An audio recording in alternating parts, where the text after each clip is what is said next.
हाँ बच्चों देखिए, किसी फैक्ट्री के 50 श्रमिक की मजदूरी, दैनिक मजदूरी दी गई है। अब देखिए यहाँ पे वर्गीकृत आंकड़े हैं। 100 से लेके 120 रुपए वाले मजदूर कितने हैं? 12। 120 से लेके 140 वाले 14। 140 से लेके 160 वाले, 160 से लेके 180 वाले, और 180 से लेके 200 वाले। अब कह रहा एक उपयुक्त विधि का इस्तेमाल करते हुए इस फैक्ट्री के माध्य मजदूरी ज्ञात करिए मजदूरों की। तो अपने मन से आपको कोई विधि लगाना है, तो मैंने मान लिया हम लगा रहे हैं प्रत्यक्ष विधि। कौन सी विधि? चलिए सबसे पहले लिखोगे दैनिक मजदूरी, ये बनेगा वर्ग अंतराल। क्या बनेगा बच्चों? हाँ वर्ग अंतराल बनेगा 100 से लेकर के 120। बोलिए कितने मजदूर हैं? 12। कितने मजदूर हैं? फिर 14, फिर 8, फिर 6, फिर 10, टोटल कितने हो गए? 50। कितने हो गए? अब आपको पता है जब भी वर्ग अंतराल वाला होता है तो आपको निकालना पड़ता है मध्यमान। क्या निकालना पड़ता है? जिसको आप बोलते हो XI। क्या बोलते हो जिसको? क्लियर की नॉट क्लियर? तो मध्यमान या वर्ग चिन्ह आपको निकालना पड़ता है। तो देखिए ये जो वर्ग है 100 से लेकर 120 के बीच का नंबर क्या होगा? 110। ये आपको दोनों को जोड़ के आधा भी कर सकते हो, दोनों को जोड़ दो हो जाएगा 220, और 220 का आधा कितना हो गया? बोलो 110। अगला मध्यमान कितना? अगला मध्यमान, फिर मध्यमान, फिर कितना? 190। अब ये बताइए 110 कितने बार रिपीट हो रहा? 12 बार। तो 12 गुणे 110 आएगा कि नहीं आएगा? तो अगली टेबल बनेगी FX। क्या बनेगी? इस तरीके से टोटल कर लिया, सबका गुणा कर लोगे? कर लोगे? नहीं कर पाओगे? और सबको जोड़ देंगे तो आ जाएगा अपने पास में सिग्मा FX। क्या बन गया? सिग्मा यानी सबका जोड़। सिग्मा FX आ गया 7260। 7200। अब आपको निकालना है माध्य। क्या निकालना है? माध्य बराबर होता है सिग्मा FX बटे सिग्मा F। तो सिग्मा FX आया है 7260, और बटे कुल आंकड़े कितने हैं? 50। तो उत्तर आएगा 145.20। 145. क्लियर की नॉट क्लियर? तो ये पहली विधि हो गई जिसको बोलते हैं प्रत्यक्ष विधि। क्या बोलते हैं बच्चों जिसको? ठीक है। अब देखिए बेटा, जो पहला सवाल था जो हमने आपको कराया था, पहला सवाल जिसमें आंकड़े बहुत छोटे छोटे थे। क्या थे? आंकड़े बहुत छोटे छोटे। ये देखिए ये वाला सवाल था। तो बेटा जब छोटे छोटे आंकड़े होते हैं, जैसे 10 हो गया, 20 हो गया, तो इन छोटे छोटे आंकड़ों के लिए आपकी ये विधि, बल्कि दूसरा सवाल हमने इससे भी छोटा कराया था। जो दूसरा सवाल हमने आज कराया वो गुणा वाला, वो बहुत छोटा था। 1 मिनट, कहाँ है वो सवाल? शायद यहाँ नहीं, 5वें नंबर का सवाल है। हाँ प्रश्नावली का सवाल है ना। कौन सा सवाल है बच्चों? प्रश्नावली का सवाल था वो। यस, यहाँ पे है प्रश्नावली का सवाल 5वें नंबर का, अगली स्लाइड में है। वेट। हाँ बच्चों हम इस सवाल की बात कर रहे हैं आपके सामने। देखिए यहाँ पर ये जो सवाल था, ये वाला सवाल, इसके आंकड़े बहुत छोटे थे। बोलो आ रहे थे कि नहीं आ रहे थे? और इसका आपने आंसर जो है सिग्मा FXI वाली विधि से, कौन सी वाली से? इससे सिग्मा FIXI से आपने बड़े आराम से निकाल लिया। बोलो निकाल लिया कि नहीं निकाला? मगर आप महसूस कर रहे होंगे कि अभी जो हमने सवाल किया है ये वाला, इसमें ये आंकड़ों का गुणनफल बहुत बड़ा हो रहा है। हो रहा कि नहीं हो रहा है? पहले गुणा करोगे तो बहुत दिक्कत, और फिर जोड़ोगे तो बहुत दिक्कत, और फिर भाग दोगे तो भी बहुत दिक्कत। बोलो है ना? मतलब ऐसे प्रकार के क्वेश्चन आंसर तो आ जाएगा, प्रत्यक्ष विधि भी बढ़िया है, आ जाएगा उत्तर, मगर ये विधि इसके लिए अच्छी नहीं है। इसके लिए अच्छी, क्योंकि बहुत ज़्यादा मजदूरी करनी पड़ रही कि नहीं करनी पड़ रही? तो अपने काम को कम करने के लिए, जब आपके आंकड़े बड़े हैं, देखो यहाँ पर आंकड़े थोड़े से बड़े हैं, और ये जो सवाल था इसमें आंकड़े बेचारे लल्ले मुन्ने थे। देखो बहुत प्यारे प्यारे हैं। बोलो है कि नहीं है? तो ये छोटू मोटू आंकड़े हैं, छोटे पतले हैं आंकड़े बेचारे, है ना, तुरंत के जैसे पैदा हुए बच्चे होते हैं वैसे आंकड़े हैं। मगर ये आंकड़े बहुत हैवी हैं। बोलो है कि नहीं है? तो जब भी आपके आंकड़े बड़े हों तो आपको 2 और विधियां बताई जाती हैं जिससे आपके आंकड़ों को छोटा कर दिया जाएगा। क्या कर दिया जाएगा? छोटा कर दिया जाएगा। तो वो विधि कहलाएगी जिसका नाम है कल्पित माध्य विधि। कौन सी विधि? तो कल्पित माध्य विधि से आपके आंकड़े छोटे हो जाएंगे। अब कैसे करेंगे? देखो यही सवाल है बेटा। तो यही सवाल है, इसका आंसर आप अपनी प्रत्यक्ष विधि से भी ला सकते हो, मगर आंकड़े देखो धीरे धीरे धीरे धीरे यहाँ पर थोड़े बड़े हो गए बड़े ना, तो प्रत्यक्ष विधि में थोड़ी दिक्कत होगी ना। तो आपको इसमें लगाना पड़ेगा कल्पित माध्य विधि। कौन सी विधि? अच्छा, आपको प्रश्न में नहीं बोला गया है कोई विधि से लगाना हो लगा लो, आपको पूरे नंबर मिलेंगे। अगर आपको प्रश्न में नहीं बोला गया है तो आप कोई भी विधि लगा सकते हो, बट यदि बोला गया है तो आपको फिर वही विधि लगानी पड़ेगी जो सवाल में बोला गया है। अब आइए देखते हैं कल्पित माध्य विधि कैसे करेंगे। पहला ग्रुप बनाइए प्राप्तांक का, दूसरा बनाएंगे एफ यानी विद्यार्थियों की संख्या। लगे हाथों टोटल विद्यार्थी ज्ञात कर लो, कितने हो गए? हो सकता है दिया गया हो, दिया गया तो बल्ले बल्ले तुरंत छाप लो यहीं पर, नहीं दिया है तो जोड़ लेना। अब देखिए आपको पता है कि आपको निकालना पड़ता है मध्यमान। क्या निकालना पड़ता है? तो भैया 10 और 25 का आधा। सर इस बार तो मेहनत करनी पड़ेगी, बिल्कुल करनी पड़ेगी। 10 और 25 का आधा, 25 और 10 कितना हो गया? 35, और 35 का आधा भैया 17.5 कितना होता है? 17.5, 17.5। फिर इसका आधा निकाल लो 32.5, इसका आधा निकाल लिया आपने 47.5। ऐसे ऐसे ऐसे ऐसे ये मान आ गए। आगे मध्यमान। अब आपके मन ने कहा अरे सर ये मध्यमान तो आपके बहुत तगड़े तगड़े आ रहे हैं, बड़े बड़े आ रहे हैं, और इनका अगर हम आवृत्ति के साथ गुणा करेंगे तो और हमारी बुरी हालत हो जाएगी। हो जाएगी नहीं हो जाएगी? तो आपने कहा सर हमको आंकड़े छोटे करने हैं। क्या करने हैं? आंकड़े। तो उसके लिए आप इस पूरे टेबल में से एक कोई बीच का नंबर चुन लो जिसको बोलोगे कल्पित माध्य। क्या बोलोगे? तो लिखोगे माना कल्पित माध्य। कल्पित माध्य को बेटा बोलते हैं ए। क्या बोलते हैं? तो कोई बीच का नंबर चुन लो, मान लिया आपने 47.5। 47.5। अब ये जो कल्पित माध्य आया है उसमें से हर आंकड़े को माइनस कर दो। क्या कर दो? हर आंकड़े से उसको माइनस कर दो। तो बेटा ये x था अपना, x कहाँ था? ये था, ये x था। क्या था ये? अब हर नंबर में से आप a माइनस करोगे, मतलब कल्पित माध्य माइनस करोगे। बोले तो हर नंबर में से आप 47.5 माइनस करोगे तो जो छोटा डेटा आएगा उसका नाम पड़ेगा d। क्या नाम पड़ेगा?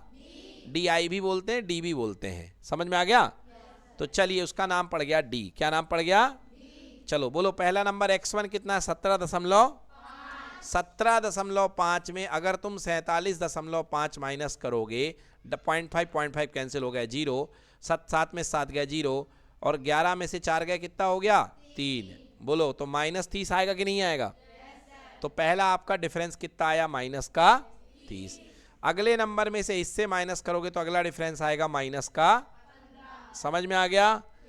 अब आपके आंकड़े बन चुके हैं DI। क्या बन चुके हैं? जरा देखो इनकी तुलना में नया वाला आंकड़ा थोड़ा छोटा हो गया कि नहीं हो गया? हो गया ना छोटा। तो अब आपका आंकड़ा बन चुका है DI। क्या बन चुका? पहले आप क्या करते थे? F का मल्टीप्लाई X से करते थे कि नहीं करते थे? अब आपके आंकड़े X नहीं, आपके आंकड़े D हैं, तो F का मल्टीप्लाई किससे करोगे? D से। तो आपके पास जो फ्रीक्वेंसी है बोलो किससे मल्टीप्लाई करोगे? S से या D से? तो 2 का गुणा -30 से किया, कितना आया? माइनस का। 3 का गुणा -15 से, माइनस का। 7 का गुणा 0 से, कितना आ गया? ऐसे करते करते FIDI आ गया। सबको जोड़ लो, कितना आ गया? 435। कितना आ गया? अब कल्पित माध्य का फॉर्मूला लिख लो आप लोग। कल्पित माध्य विधि का फॉर्मूला बेटा ये होता है, ठीक है? और कैसे होता है देखो, सिंपल भाई। आपके पास अब इस बार आंकड़ा है, आपके पास में है, बोलो FIDI है कि नहीं है? अपॉन नीचे क्या करोगे? Sigma FI। बोलो हाँ या ना? अब आपने एक कांड किया था, सबसे पहले आपने सबसे A को घटाया था। बोलो हाँ या ना? तो जो वादा किया है निभाना पड़ेगा, उधार लिया है तो चुकाना पड़ेगा। आपने पिछले बार A माइनस किया था, तो अंत में आके यहाँ पे A क्या करना पड़ेगा? प्लस करना पड़ेगा। क्या करना पड़ेगा? चलो तो निकालते हैं उत्तर। सिग्मा FIDI कितना आया? 435 बटे कितने नंबर हैं टोटल? 30। कितने हैं टोटल? 30। और प्लस में कल्पित माध्य कितना था? 47.5। इसको हल कर लो बेटा, भाग दे दोगे, ये आएगा 14.5 और ये हो जाएगा 47.5। उत्तर कितना आ गया? 62। कितना उत्तर आ गया? आप इसको डायरेक्ट विधि से भी निकालोगे तो भी 62 आएगा, और इसमें थोड़ी सी कम मेहनत लगेगी तो भी कितना आएगा? 62 आएगा। समझ में आ गया? आप कोई भी विधि लगा सकते हो, बट यदि आपको बोल दिया गया ये लगाओ, तब आपको वही लगाना पड़ेगा। समझ गए? तो तो आपके सिलेबस में कल्पित माध्य भी है, आपके सिलेबस में प्रत्यक्ष विधि भी है। चलिए पहले ये सवाल करते हैं, चलो नोट करो। चलिए बच्चों, देखा आपने अभी तक देख लिया क्या ज्ञात करना, आपने देख लिया किस तरीके से माध्य ज्ञात करते हैं। क्या ज्ञात करते हैं? अब अगला हम आपको पढ़ा रहे हैं बहुलक। क्या पढ़ा रहे हैं? बहुलक किस प्रकार से ज्ञात किया जाता है ये हम आपको बताने वाले हैं। देखिए बहुलक क्या होता है और बहुलक किस प्रकार से ज्ञात करते हैं। तो माध्य ज्ञात करने का सूत्र आपने लिख लिया। अब वैसे तो माध्य का भी होता है, अब बहुलक होता है। अब बहुलक कैसे ज्ञात करते हैं, बहुलक का सूत्र लिखेंगे। बहुलक का सूत्र लिखिए। बहुलक मतलब कि जो आंकड़ा सबसे ज़्यादा बार आ रहा हो, जो आंकड़ा क्या हो रहा हो, सबसे ज़्यादा बार आ रहा हो। मगर बेटा ग्रुप में तो समझ में नहीं आता। जैसे ये देखो, ये लिखा हुआ है, विद्यार्थियों के एक समूह द्वारा एक मोहल्ले के 20 परिवारों पर सर्वेक्षण किया गया और निम्न आंकड़े आए। हाँ, परिवार की माप 1 से लेके 3 संख्या वाले कितने परिवार हैं? 3 से लेके 5 संख्या वाले कितने परिवार हैं? 5 से लेके 7 संख्या वाले, 7 से लेके 9 संख्या वाले, और 9 से लेके 11 संख्या वाले एक परिवार हैं। अब आपको कह रहा है, आपको बताना है कि आंकड़ों का बहुलक ज्ञात करना है। आंकड़ों का बहुलक ज्ञात करना है मतलब ये बताइए कि किस संख्या के परिवार सबसे ज़्यादा हैं, किस संख्या के परिवार सबसे ज़्यादा हैं। 1 आदमी वाले परिवार, 2 आदमी वाले परिवार, 3 आदमी वाले परिवार, 4 वाले, अप टू 11 वाले। देखो बेटा, तो यहाँ पर आपके पास में आंकड़े जो हैं वो कैसे हैं? वर्गीकृत। कैसे हैं भैया? अवर्गीकृत होते तो देख लेते। अवर्गीकृत मतलब कि जैसे आपने पहला सवाल किया था, आज जो मैंने आपको पहला सवाल कराया था, पहला सवाल मैंने आपको कराया था ये वाला, है ना। अब यदि बोला जाता कि ये बताइए कि बहुलक इसका क्या है। बहुलक मतलब कि क्लास में सबसे ज़्यादा बार किस विद्यार्थी के नंबर आए हैं। तो यहाँ पर देखिए सबसे ज़्यादा 4 संख्या है। कितनी संख्या है? 4 4 4, मतलब 4 सबसे ज़्यादा अंक पाने वाले जो बच्चे हैं। ज़्यादातर बच्चों ने 40 अंक पाए, 60 अंक पाए, और कितने अंक पाए? 70। तो यहाँ पर तो आंकड़े खुले खुले थे, बिना ग्रुप के हैं। अब यहाँ पर आप इन आंकड़ों को देख करके नहीं बता सकते हो, यहाँ पर इन आंकड़ों को देख के आप नहीं बता सकते हो इस क्वेश्चन में कि भैया 1 परिवार वाले सबसे ज़्यादा हैं, कि 2 परिवार वाले, कि 3 परिवार वाले, कि 4 परिवार वाले। बोलो हाँ है ना। अच्छा एक चीज़ और देखो, अब आप कहोगे सर ये है तो 8 लोग हैं इसमें, 8 बार हैं। तो देखो परिवार की माप 3 से लेके 5, मतलब यहाँ पे 3 लोग का परिवार भी हो सकता है या 4 का। याद करो मैंने बोला था ये वाला हमेशा अगले में आता है। किसमें आता है? तो हो सकता है 3 लोग का परिवार सबसे ज़्यादा हो या 4 लोग का परिवार सबसे ज़्यादा हो। समझ गए? तो आपको बताना है कि कितने लोगों वाला परिवार सबसे ज़्यादा होगा, क्योंकि जो सबसे ज़्यादा आएगा वही आपका बहुलक आएगा। समझ में आया? तो अब आपको ऐसा सवाल करने के लिए एक फॉर्मूला नोट करना पड़ेगा। वो फॉर्मूला पहले नोट कर लीजिए। ये है बहुलक का फॉर्मूला, पहले इसको नोट करिए।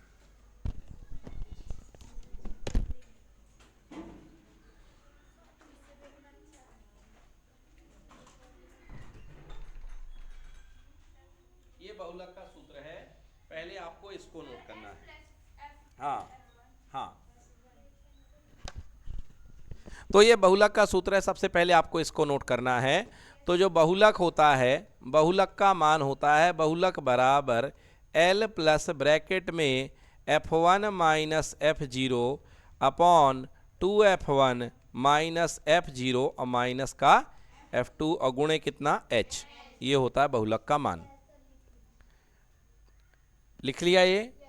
अब सर ये लिखवा तो दिए हैं, ये बताइए ये सब है क्या भाई आपने जो लिखवाया है। अब आप देखिए, आपको सबसे पहले टेबल में आना है। जो आपकी टेबल दी गई है आपको इस टेबल को आना है। बोलो हाँ या ना। और इस टेबल को एज इट इज, आप अभी ये टेबल आड़े में है, पड़ी हुई है, आपको ये टेबल को खड़े में बना लेना है। ये आपने टेबल को ऐसे बना लिया। बोलो ठीक है। आपने टेबल को डिजाइन कर लिया, परिवार की माप यहाँ लिख दी और परिवारों की संख्या यहाँ लिख दी। लिख दी। अब ये देखो कि सबसे ज़्यादा आवृत्ति कौन सी है? 8। क्या है सबसे ज़्यादा आवृत्ति? जो सबसे ज़्यादा आवृत्ति पे आए उसे बोलो F1। तुम हो 1 नंबर। तुम हो क्या? यस। और ये जो आपके पास में 8 आई, उसके संबंधित जो क्लास बनेगी उसको बोलेंगे बहुलक कक्षा। क्या बोलेंगे? तो ये भी कहीं पर लिख लो कि जो बहुलक श्रेणी या बहुलक क्लास यहाँ पे आएगी, बहुलक क्लास आपके आ गई 5 से लेके 7, 5 से लेके 7। अब ये देखो इस कक्षा में, बहुलक कक्षा में जो निम्न सीमा है वो क्या है? 5। तो L बराबर कितना होगा? L बराबर कितना होगा? जो नीचे वाली जो कक्षा होगी, जो सबसे छोटी श्रेणी होगी, वो होगी आपकी निम्न सीमा। क्लियर हुआ कि नहीं हुआ? और इसके बाद में आप निकाल लो H। क्या निकाल लो? H का मतलब होता है अंतराल की हाइट, अंतराल की ऊंचाई। तो कुछ नहीं करना है, 7 में से 5 को माइनस कर दो, मतलब इन दोनों के बीच का गैप कितना है? आ गया समझ में? तो क्या क्या मैंने बता दिया आपको, मैंने L निकालना बता दिया। तो L कैसे निकालोगे? सबसे पहले बहुलक देखोगे, और बहुलक देखने के बाद देखोगे कि छोटी वैल्यू कौन सी है। ओके ओके ओके, हमने 5 से लेके 7 लिख दी, यहाँ पे गलती करी है, मगर बहुलक क्लास क्या होनी थी? 3 से लेके 5 बोल रहे हैं मगर कर कुछ और रहे हैं। चलो इसको चेंज करो। तो आपके पास में जो बहुलक कक्षा है वो अपने पास 3 से 5 होगी। क्या होगी? 3 से, क्योंकि सबसे ज़्यादा आवृत्ति इसकी आ रही है, तो अपने पास में जो बहुलक कक्षा होगी वो होगी 3 से लेके 5। तो बताओ लोअर वैल्यू क्या होगी और क्लास हाइट कितने की होगी? 2। चलो आगे चलते हैं। F1 की तलाशी पूरी हो गई। बोलो 1 के पहले कौन आता है? 0। क्या आता है? तो 1 के पहले वाली जो आवृत्ति होगी वो क्या होगी? 1 के बाद में क्या आता है? F2। तो बाद वाली आवृत्ति क्या होगी? F2। समझ में आया कि नहीं आया? ये बहुलक कक्षा बन गई कि नहीं बन गई? सबसे बड़ी आवृत्ति को F1 बोलते हैं, उससे ऊपर वाली को F0 बोलते हैं, नीचे वाली क्या बोलते हैं? F2। चलिए मान रख दीजिए। देखो सब मान निकाल लिया हूँ। बोलो L का मान कितना है? 3। H का मान कितना है? F1 का मान कितना है? F2 का मान, F0 का मान। अब आके इस फॉर्मूले में पुट कर देता हूँ। चलो बहुलक बराबर, बोलो L कितना आया था? बड़ा सा ब्रैकेट लगाओ। F1 बोलो 8, F0 बोलो, नीचे 2F1, मतलब F1 का 2 गुना, 8 का 2 गुना कितना? 2 अट्ठे, फिर माइनस का कितना, और फिर माइनस का कितना? 2। F2 मतलब कि ये वाली फ्रीक्वेंसी 2। क्लियर की नॉट क्लियर? डब्बा बंद करो। गुणा किसका गुणा? H का गुणा। H कितना है? 2। 3 प्लस, आराम आराम से बोलो, 8 में से 7 गए, 7 और 2 कितने हो गए? माइनस माइनस जुड़ गया, -9। 7 में से 16 में से 9 गए, 7 आ गए, गुणे कितना? 2। तो बन गया 3 प्लस 2 एकम बटे में कितना? 7 तियां 21 प्लस 2 बटे कितना? 7। 21 और 2 कितना हो गया? 23। 23 बटे, हल करोगे आएगा 3.8286, 3.286। ये होगा बहुलक। क्या होगा ये? समझ में आ गया? नोट करिए बच्चों, ये बहुलक का फॉर्मूला है। वर्गीकृत आंकड़ों का बहुलक ज्ञात करने का सूत्र ये होता है। यहाँ पे L याद रखना, L होता है बहुलक क्लास की, यानी बहुलक वर्ग की निम्न सीमा। कौन सी सीमा? F1 क्या होती है? बहुलक वर्ग की बारंबारता। बहुलक वर्ग की मतलब सबसे बड़ी आवृत्ति। लिख लो ब्रैकेट में, सबसे बड़ी आवृत्ति, सबसे बड़ी बारंबारता।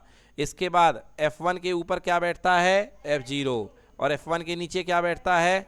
F2। तो देखो बहुलक वर्ग के ठीक पहले और बहुलक वर्ग के ठीक बाद में आने वाले वर्ग की बारंबारता, और दोनों बीच का गैप क्या होता है? H। क्या होता है गैप? H। तो समझने की बात है। समझ में आ गए सारे? अब चलिए सवाल करिए, सब समझ में आ जाएगा। नोट करिए।